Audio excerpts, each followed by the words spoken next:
Hey guys, it's Scott with Scotty B Cards. In this video, we're going to be looking at the looming Major League Baseball strike and how this will affect baseball cards.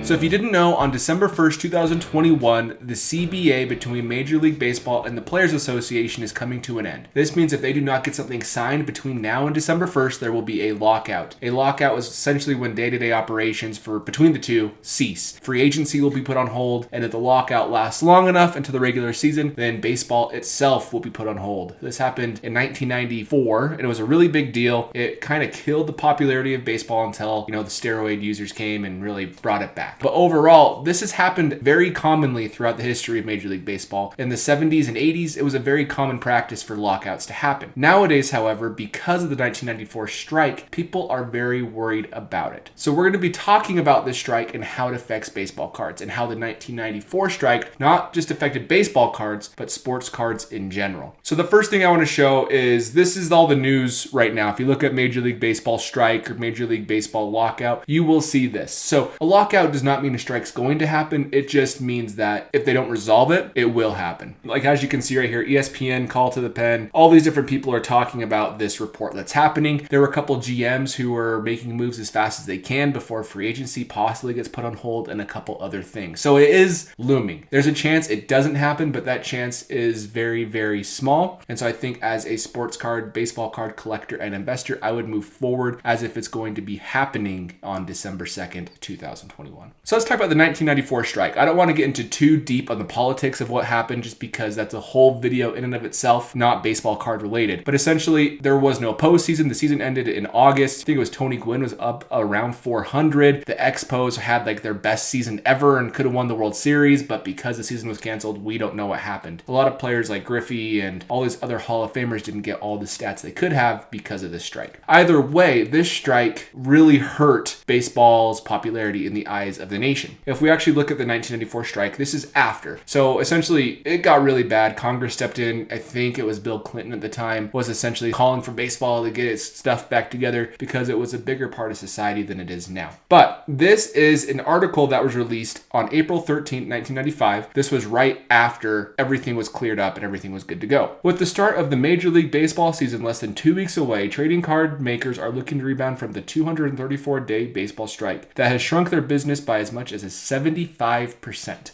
That's a 75% shrink in the middle of the sports card boom because of the strike. This strike essentially stopped the sports card boom for 20, 30 years until it kicked back up in 2020. Obviously, it was ramping up before 2020 if you've been in the hobby before then, but that's kind of like we're finally back to the peak of where it was. And now the next paragraph. Our expectation is the industry won't snap back to its pre-strike highs for a few years. Try 30. There's a lot of ill will and kids have found other things to do like video games and pogs.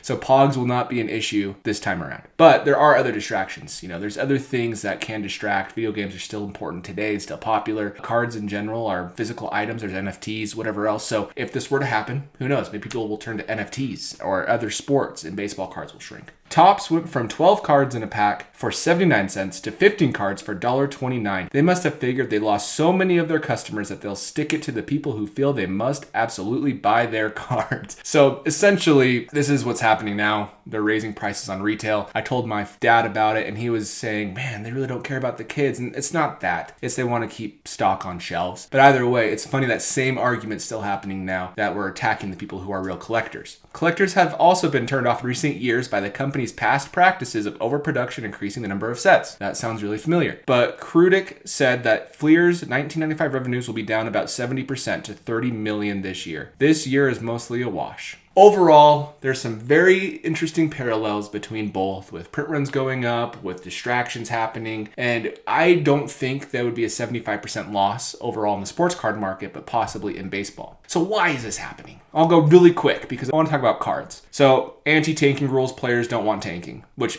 I agree with. No service time manipulation makes sense. A fix to free agency in terms of like what it takes to get to free agency, what age, but also how money will be spent on the free agents that aren't like the very top, but like the middle tier, like Mike Moustakas type players who only get 1 year, $5 million deals, even though they should be quite a bit higher. A more clear understanding of team revenues. They want to see how much money the team's making because the team's hiding that and suppressing salaries, essentially is what the players say. The owners, on the other hand, they want an expanded postseason. This is something where we saw in 2020. Makes sense. More teams in the postseason, more revenue. There's an argument if there is more of a postseason, then the teams have to compete as hard, which means player salaries will be lower in the first place. That's kind of why players don't like it. Owners do like it because it's easier to get the postseason, easier to make more money, more games on television, and so forth. They will also want experimental rule changes to speed up the pace of play. You see this in the minor leagues with the pitch clock and possibly a salary cap. That's my guess that'll be pitched into this whole thing, maybe even a salary floor. If they have a salary cap, they basically already do with the luxury tax that they have.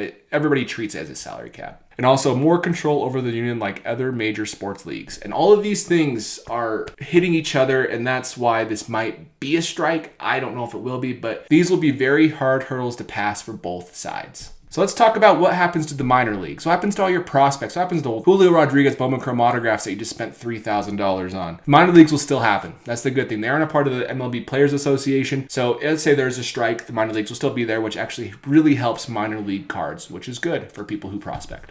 So the next point is players cannot be on the 40-man roster. If you're on the 40-man roster, you're part of the Major League Baseball Players Association. So if there are some prospects who were put onto the 40-man roster, they will not be a part of the minor leagues. Prospect cards are technically the safest holds of modern. Obviously vintage, this won't affect vintage whatsoever, if the lockout turns into a strike. And if you want to think about it, in 2020, like when COVID was happening, the Korean leagues were broadcasted like crazy, and that could happen with the minor leagues, and that could actually help minor league investments and prospecting as well. So who are the real losers of the lockout? The real losers are us, me and you, in regards to card values because of our short and long-term investments, and modern is going to take a hit for various reasons, whether baseball is not as popular among fans, or if players don't make the same Hall of Fame odds because they missed another year of their prime. That's the same thing here. Older MLB players at the edge of the Hall of Fame. Think Paul Goldschmidt. He lost 2020 and he's at 50 WAR right now. He could have been around 55. And if he loses this year as well, it makes it really tough. And players who are on historical paths are also hurt, like Mike Trout, Mookie Betts, Albert Pujols even. So let's look at the borderline Hall of Famers. And some of these faces you may say, why is Jacob deGrom next to Evan Longoria? Because Evan Longoria is not as good as Jacob deGrom. Well, deGrom does not have all the stats yet to get there. He needs to accumulate. That's what he needs over the next 3 or 4 years. And he has the Cy Youngs. He has 3 Cy Youngs. He has the advanced analytics, but deGrom does not even have 80 wins. Or if he does, he's around 85 wins. He only has like 1,500 strikeouts. Jose Altuve, he needs to get to 3,000 hits to get there, in my opinion. He needs to get around 60 WAR, same type of thing. Evan Longoria, he is someone people probably don't think deserves to be in that conversation, but he's actually on a really good path. Go look at his baseball reference page. It's pretty impressive. All the other players you can see the argument for. Freddie Freeman may have been elevated due to the World Series. Who knows? Actual World Series rings aren't as important in baseball compared to basketball. Aaron Judge is kind of a long shot, but I really hope he makes it because I like Aaron Judge. So these are the players that are actually going to be hurt the most. People who collect these players are going to be hurt the most because these players might not get to the Hall of Fame, which is a really important thing for card values. Look at Larry Walker. I was talking to a friend on Instagram who said he sold 100 Larry Walker rookies for I think like $10 or $5 or some crazy number, like 10 cents a card. And now those same cards are about $1 a card or 50 cents a card. Either way, they went up like crazy because he got to the Hall of Fame. It's the same thing with his high-end rookie cards. They're worth a lot more because he made the Hall of Fame. That's the same situation with all of these players. If they don't make it, people who are holding these cards are going to have a bad time.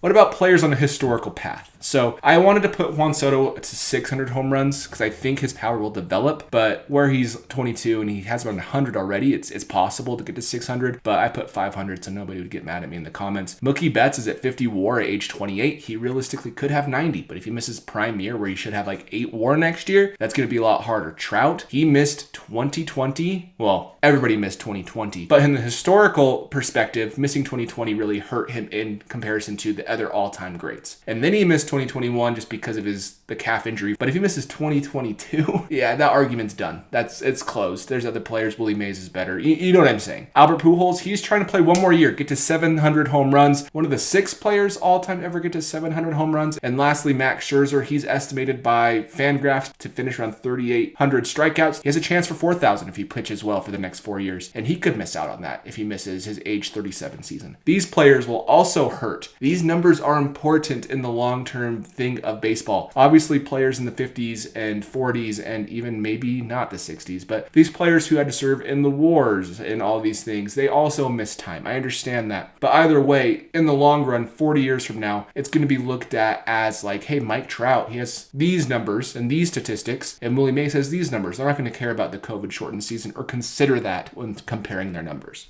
So my best guess is modern cards could drop until there is more certain conclusion to the lockout. Meaning if there is a lockout, which I think will happen, it is a fantastic time to buy because I don't think baseball and Major League Baseball Players Association really want to strike. They know that viewership in general is lower than it has been over the last, 100 years? And they aren't going to risk hurting that even more like they did in 1994. Both sides can't afford that. For the owners, it's their investment. For the players, they only have certain numbers of years to capitalize and to get that money that they worked so hard for. As well, I think it's going to take to the last minute, potentially, to have a deal done. I think a deal will happen. So don't panic too much, but no, there is a chance it doesn't happen. But I think a deal will happen at the very last second, just like in 2020. Prospecting is probably safer than investing in other players like Aaron Judge, Mike Trout, Mookie Betts. These players are going to be more risks than the prospects because the prospects will be playing essentially no matter what happens in April, which is a really important thing. Last thing, something I want to emphasize is that vintage is a fantastic investment. I get people in the comments getting mad they don't talk about vintage. That's not quite the point of this channel. The point of this channel is to talk about modern sports card investing. I think people enjoy that. Vintage has such an important role in the hobby, and you should have exposure in your collection if you're looking at it as an investment to vintage, just because if you don't, you're not really being safe in regards to your investment portfolio. If you want to look at it that way, like they're like the safe ones. They also get you great returns, but these type of events, these black swan, if you want to call them events, don't impact vintage as much as they do modern cards. Injuries, all these other negative things that could happen. So overall, my best guess is that there will be a season in 2022, but it could get ugly. It could get real ugly this winter. And if so, buy, because I think that it's going to turn out well. At the same time, I am not your financial advisor, so don't buy, and if it doesn't happen and they go lower, get mad at me because I am just here to give my best guess. This is not facts. So overall, that's my plan. I'll be picking up some of these players I think are going to be undervalued if a lockout does happen on December 2nd. Anyways, guys, thank you for watching the channel. If you aren't a subscriber already, please hit that subscribe button. Like the video, helps the video go to more audiences. And other than that, I will catch you guys in the next video.